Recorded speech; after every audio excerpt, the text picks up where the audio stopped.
नजर आ रही है। तकरीबन वो अभी 10-12 किलोमीटर दूर ही होता है, लेकिन उसे मीनार नजर आते हैं और वो पहचान लेता है। मैंने कई हाजियों को महसूस किया है जो जिंदगी में पहली मर्तबा जा रहे हैं, जिन्होंने कभी मदीने की वादियों को देखा नहीं, उनको भी आप कुछ ना बोलें, बस में बैठे रहें। थोड़ी देर के बाद वो वजद में उछलता हुआ कहेगा, मौलाना वो जो रोशनी नजर आ रही है, क्या यही मस्जिद नबवी नहीं है? हमने महसूस किया कि सच्ची गुलामी हो तो बड़ी दूर से भी नजर आती है।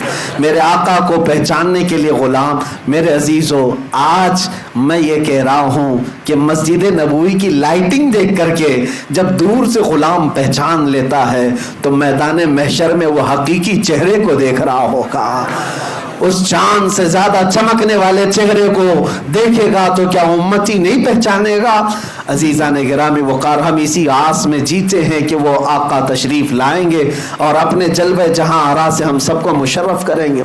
मदीने तैयबा की हाज़िरी यकीनन ये अदब की हाज़िरी है।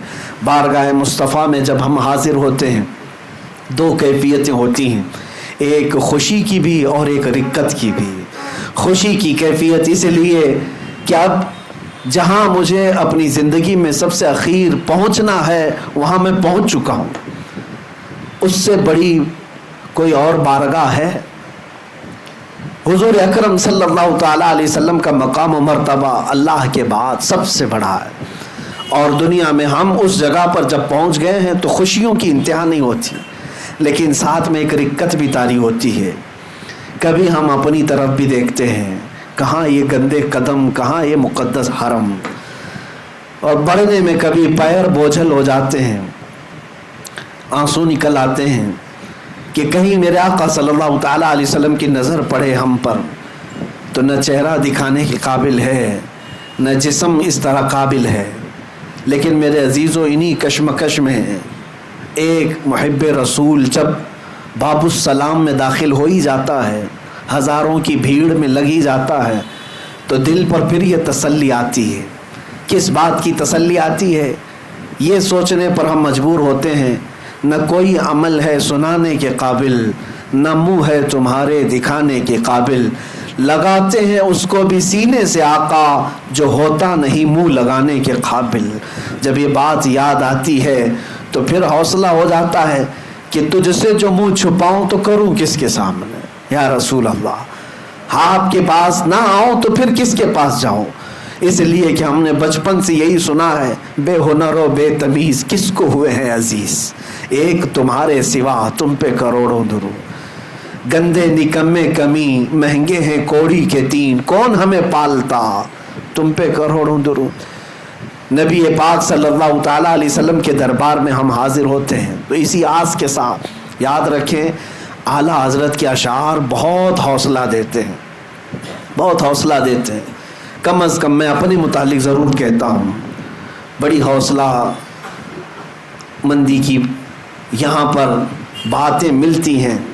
फिर जब बारगाह मुस्तफ़ा में हम पहुँचते हैं, वो जालियों का सुनहरा मौका, अल्लाहु अकबर।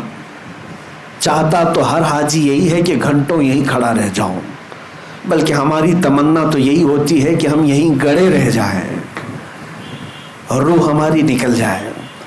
लेकिन तकाज़ा फितरत ये है, एक मेरा ही रहमत में दावा नहीं, शाह की सारी उम्मत पे लाखों सलाम। लाखों लोग वहाँ पर मुंतज़िर हैं मेरे आका की एक दीद के, एक तलब के। हम सलाम करके सिर्फ आगे बढ़ ही जाते हैं और इस तमन्ना से झालियों के सामने से गुजरते हैं कि ज़रूरी नहीं कि यहाँ खड़े होकर के ही सुनाएं तो सुनेंगे। मेरे आका का मकाम तो ये है कि दूर व नज़दीक के सुनने वाले वो काने लाले करामत पे लाखों सलाम। दरवाजे से बाहर आ जाते हैं, लेकिन हमेशा ऐसा ही लगता है कि हुजूर पाक सल्लल्लाहु ताला अलैहि वसल्लम के दरबार में फिर आए।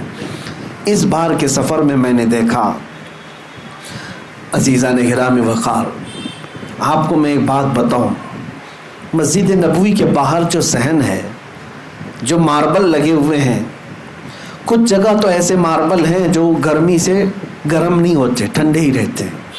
खुसूसी किस्म के कुछ मार्बल خانہ کعبہ کے طواف کے دوران جو مطاف ہے وہاں پر بھی لگے اور حضور کے روضے کے آس پاس، لیکن جو بڑا صحن ہے جس میں چھتریاں ہیں وہاں پر جو پتھر لگے ہیں وہ اتنی تیز گرم ہوتے ہیں، اتنی تیز کہ میں سمجھتا ہوں کہ اگر کسی ہانڈی میں چاول چڑھا دیں تو پک جائے گا۔ 50 ڈگری اس بار گرمی کی شدت تھی، میں نے جو محسوس کیا 49 ڈگری 50 ڈگری تک مدینے میں اس بار گرمی کی شدت پہنچی ہوئی تھی۔ آپ اندازہ کر سکتے ہیں 50 ڈگری کی شدت میں جب ان ماربل پر پتھروں پر گرمی پڑتی ہوگی تو کیسی چلچلاتی ہوئی گرمی۔ میں عشاء کے وقت کی بات کر رہا ہوں، عشاء کے وقت چپل ہم دور نکال دیا کرتے، پیدل چل کر کے تھوڑی دور ہمیں جانا تھا، اتنی دیر میں ہی ہمارے تلووں کے اندر پورے عجیب سی گرمی ایسی لگی کہ بعد میں دیکھا، محسوس کیا۔ میرے عزیزوں، میں یہ شکایت کے طور پر نہیں کہہ رہا ہوں، صرف یہ بتا رہا ہوں کہ پتھر کتنے گرم ہوتے ہیں رات کے وقت جب اتنے گرم تھے۔ اب میں حقیقی بات بتانا چاہتا ہوں، ظہر کے وقت میں نے دیکھا، جانے کی ہمت نہیں تھی، دور کھڑے تھے جنت البقیع کے پاس، ایک بندے کو ہم دیکھ رہے تھے ننگے پیر پیدل انہی پتھروں پر چلتا ہوا باب السلام کی طرف گیا۔ کسی اور کے چلنے کی ہمت بھی نہیں ہے، بغیر چپل کے گیا، باب السلام میں اندر داخل ہوا، سلامی پیش کیا، وہاں سے جلدی نکال دیتے ہیں پولیس والے، سلام کرو نکل جاؤ، نکل آیا۔ باہر آنا ایسا ہے کہ پیر رکھو تو چیخ نکل جائے گی تمہاری، لیکن انہی میں وہ آرام سے چلتا ہوا یہاں تک آیا۔ دوبارہ پھر باب السلام گیا، چلتے ہوئے واپس گیا، پھر داخل ہوا، سلام کیا، تھوڑی دیر کے بعد دیکھے پھر باہر نکل آیا، پھر اسی گرم پتھروں پر پھر چلتے ہوئے باب السلام کی طرف گیا۔ کافی دیر تک دیکھتا رہا، نہ جانے وہ کب تک اس طرح ادھر سے جاتا تھا، سلام کر کے پھر آتا تھا، پھر انہی پتھروں پر۔ میں نے محسوس کیا کہ اگر 2 منٹ کوئی اس پتھر پر چلے تو اس کے نیچے، پیروں کے نیچے جل جائے گا، آبلے پڑ جائیں گے، لیکن گھنٹوں وہ بندہ چلتا رہا صرف حضور کو سلام پیش کرنے کے لیے۔ سچ مانو میرے عزیزوں، آنکھیں بھیگ گئیں، جسم پہ کپ کپی طاری ہو گئی۔ میں نے یاد کیا، یا رسول اللہ، یہ صرف اور صرف تمہاری محبت کی تاثیر ہے۔